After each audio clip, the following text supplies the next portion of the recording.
Learning एक ऐसा channel जहां पे आपको मिलता है लिटरेचर रिलेटेड सारा काम, along with that you going to get all the subjects those are very important for the students to crack the paper। फिलहाल हम बात करते हैं आज इंग्लिश की। सर इंग्लिश की बात करें तो इंग्लिश में कई सारी चीजें आती हैं जो दिमाग में आती हैं, and there are lots of students those are preparing seriously preparing very hard for their entrance exam. अब यहाँ पे मेरे स्टूडेंट ने मुझे मैसेज किया, मुझे बोला कि sir please last hour tips for the entrance exam डाल दीजिए so that we can crack this paper. अब कौन सी यूनिवर्सिटी का एग्जाम है, कैसे करना है, this is a basic point जो दिमाग में बार बार आता है। कई स्टूडेंट को बार बार क्वेश्चन करते हैं सर हमें कुछ चीजों को क्लियर करना है, that we need to understand how we going to crack the entrance examination of MA English. Honestly MA English का एंट्रेंस एग्जाम। अब मेरे दिमाग में सबसे पहली चीज जो आती है यार जो एंट्रेंस एग्जाम है आप लोगों का ये कौन सी यूनिवर्सिटी के लिए, seriously this is for which university. I don't have an idea कि आपकी यूनिवर्सिटी कौन सी है। कोई मुझे कहता है सर हम दिल्ली यूनिवर्सिटी जा रहे हैं, we are going to DU, somebody से सर बीएचयू के लिए जा रहे हैं, समबडी से सर जेएनयू के लिए जा रहे हैं। अरे सर हमारी यूनिवर्सिटी को छोड़ो, आप सिर्फ ये बताओ कि हमें क्या करना है किसी भी यूनिवर्सिटी के एग्जाम को क्रैक करने के लिए। तो अब आए हम पॉइंट के ऊपर, सीरीज अब पॉइंट के ऊपर आए। फिलहाल तो बात कर रहे थे हम कि कैसे करना है, करने का तरीका क्या होगा, किन बेसिक्स को फॉलो करेंगे, how we going to crack this exam. पहली चीज, सबसे पहली चीज, जो बच्चे बेचारे बहुत ज्यादा परेशान है कि यार मैंने प्रिपरेशन नहीं किया, I don't have the notes, मेरे पास ये नहीं है, मेरे पास ब्ला ब्ला नहीं है, मैंने कुछ नहीं पढ़ा, I don't have that preparation. Entrance का पेपर देने के लिए आपको सिर्फ और सिर्फ 3-4 चीजें और पहुंची। सबसे पहले जिस भी यूनिवर्सिटी से आप एंट्रेंस एग्जाम दे रहे हो उस यूनिवर्सिटी का एग्जाम पैटर्न, हाँ repeat, that is the major thing जो आप लोगों के दिमाग में होनी चाहिए। जिस भी यूनिवर्सिटी से एग्जाम देने जा रहे हो आपको उस यूनिवर्सिटी का एग्जाम पैटर्न पता होना चाहिए। तो look at the very first thing, the first point,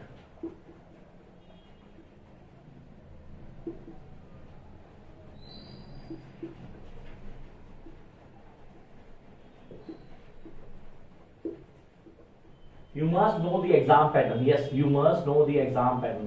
अगर एग्जाम पैटर्न नहीं पता तो बहुत बड़ा ब्लंडर कर दोगे आप। आपको पता ही नहीं एग्जाम पैटर्न कैसा है, हमारा ऑनलाइन एग्जाम होता है सर, ऑफलाइन एग्जाम होता है, ऑफलाइन एग्जाम के अंदर मेरे पास एमसीक्यू आते हैं या मेरे पास सब्जेक्टिव होगा या ऑब्जेक्टिव पेपर होगा। ये सारी चीजें दिमाग में रहनी चाहिए, मतलब सारी की सारी बातें आपके दिमाग में होनी चाहिए। आपको पता होना चाहिए कौन कौन सा पॉइंट्स है जो बिगनिंग से लास्ट तक आप लोगों ने क्लियर करना है, and how you guys are going to clear this. सबसे पहले चीज दिमाग में आती है that how I am going to crack this paper. तो उसके लिए पहले तो एग्जाम पैटर्न पता करें। देखो अगर किसी के पास नॉलेज नहीं है तो मैं यहाँ पे बैठा हूँ, मैं हेल्प करूंगा। डेफिनेटली आपके कमेंट बॉक्स में कमेंट करने का पूरा राइट है, आप कमेंट करो, मुझे लगेगा कि डेफिनेटली इस बच्चों को मुझे जरूरत है, मैं उसका रिप्लाई करूंगा। पहला पॉइंट। दूसरा point, that is the second thing, you guys need to start studying now. Sir start कहाँ से करें, from where to start, this is the really big problem. कहां से शुरू करें। पहला पॉइंट तो हो गया कि सर ये 4 पॉइंट बोले आपने, 4 में सभी आपने सिर्फ एक लिखा। आपने कहा प्रीवियस ईयर पेपर का पैटर्न बताओ जी, मतलब प्रीवियस ईयर पेपर लिखा है, एग्जाम पैटर्न लिखा, वो प्रीवियस ईयर पेपर देखें तो पता जाएगा, वहीं से पता था pattern. Number 2, from where to start. Seriously जो फर्स्ट स्टेप था उसको फॉलो करना है। फ्रॉम वेयर टू स्टार्ट मतलब आप पैटर्न समझ लो, मैं बताता हूँ एक्चुअली कुछ फॉलो करने की जरूरत है। सबसे पहले जो आपको क्लियर करना है वो है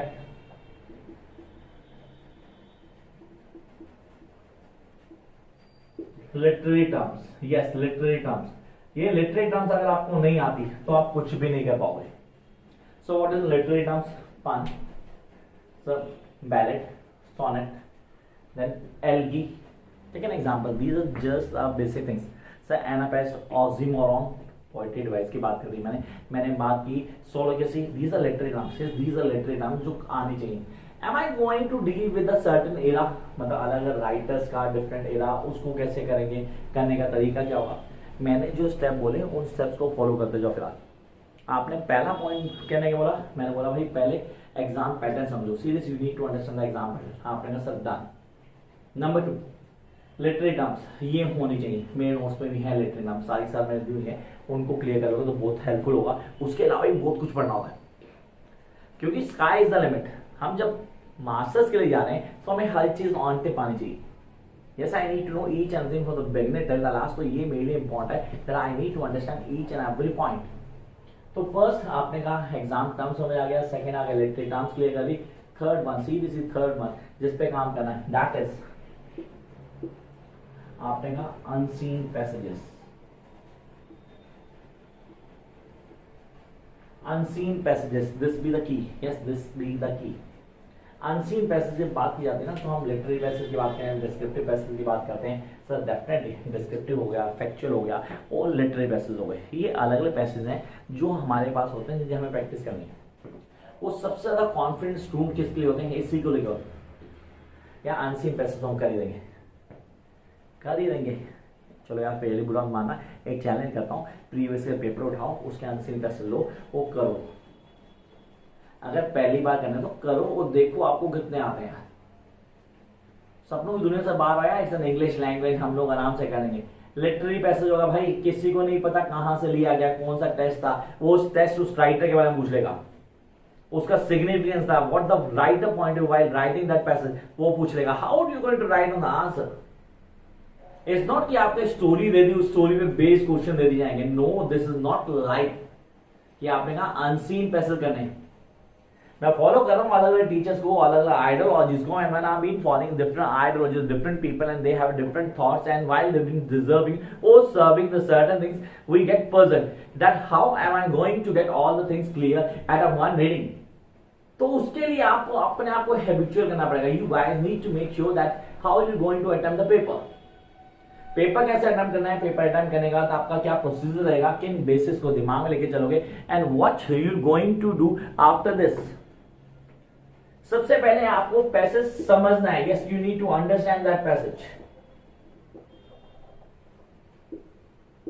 सही अंडरस्टैंडिंग तो हमने कभी ध्यान दी नहीं ना, मतलब we are not being bothered about understanding, हम सिर्फ आंसर्स को करने बॉदर रहते हैं। We are much bothered about writing answer and then clearing the passage. Passage clear नहीं करना हमने, हम सिर्फ पैसेज का आंसर देना है। भाई ये अप्रोच बदलनी पड़ेगी आपको। Yes, this is the last few tips to crack your entrance exam। मैं यहाँ नोट्स नहीं दे रहा, मैं यहाँ सीरियसली आपको क्लास नहीं पढ़ा रहा, मैं आपको बता रहा हूँ भाई ये कुछ चीजें जो आपके दिमाग में फर्स्ट डे से आ जानी चाहिए जब आप एंट्रेंस की प्रिपरेशन शुरू करते हैं। लेकिन अगर आपने अभी तक फॉलो नहीं किया तो कहते हैं never to be late। Seriously you can start just from here. जब जागो तब सवेरा, कुछ गलत नहीं है उसमें, तो यहां से शुरू कर सकते हो आप। Yes, you can start from here. The first thing, You must know the exam pattern। Number 2, literary terms। यहां से शुरू करना है आपको, literary terms on tip होनी चाहिए, and then the unseen passages। Yes, unseen passages होने चाहिए, and then the next one, I need to write down here the chronology। I repeat, the chronology of English literature। In other words, I can say that the history of English language वो आपको on tip होनी चाहिए। कौन से period में कौन सा right आया, उसने कहां से शुरू किया। एंग्लो सेक्शन शुरू हुआ था इंग्लिश, उसके बाद मेरे पास मैगविल पीरियड था। मैगविल पीरियड काफी डोमिनेंट पोएट हुए, जिनमें से एक चौसर भी था, जेफरी चौसर, जिसको फादर ब्रिटिश पोएट्री भी गाया था। अलॉन्ग विद काफी सारे प्रोमिनेंट पोएट्स थे, राइटर आए, ड्रामेटिस्ट आए, देन मिरेकल राइटर्स आए। सर अब मिरेकल के साथ मेरे पास मिस्टीरियल राइटर भी आए, उनको कैसे हाईलाइट किया, कौन से पॉइंट्स थे। विलियम शेक्सपियर का नाम सबसे सुना, लेकिन विलियम शेक्सपियर ने जिनको कॉपी किया उनको ही पढ़ लिया।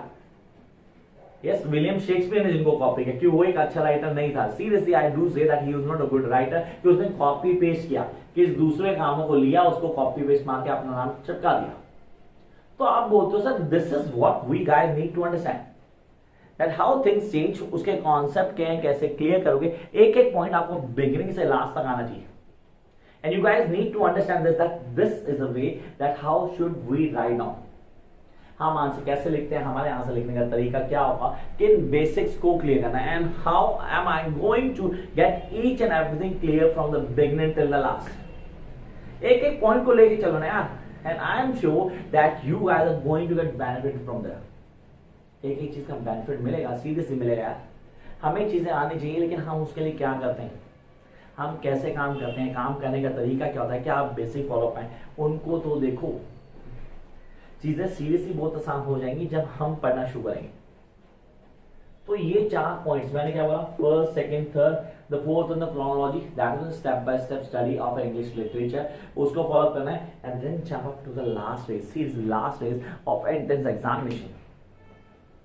आपने कहा sir different era, dominant poets, dominant writers, dramatist, novelist, पता होना चाहिए। Indian English novel, Indian English literature, yes Indian English literature में मेजर कंट्रीब्यूशन जिनका रहा उनको ऑन टिप कर लेना। इंडिया में यार इंडियन यूनिवर्सिटीज में इंग्लिश करो तो इंडियन इंग्लिश राइटर्स को घोट के भी जाना, ये काम करने वाले हैं। अब इस चीज से रिलेटेड काफी सारी वीडियोस लगातार कोशिश करूंगा, हर बार मैं बोलता हूँ मैं डालूंगा, लेकिन लगातार कोशिश जरूर करूंगा मैं डालूं ताकि आप लोग एक एक चीज को क्लियर करो। मैं गारंटी देता हूँ इन 4 को फॉलो करो, 5 6 7 8 अपने आप आ जाएंगे। बिगनिंग की जरूरत होती है यार, yes this is need to start. When you start, things will really come in your flow. आपके फ्लो में आनी शुरू हो जाएंगी, चीजें आराम से ठीक होनी शुरू हो जाएंगी। Catch you guys soon with a new video. Bye guys.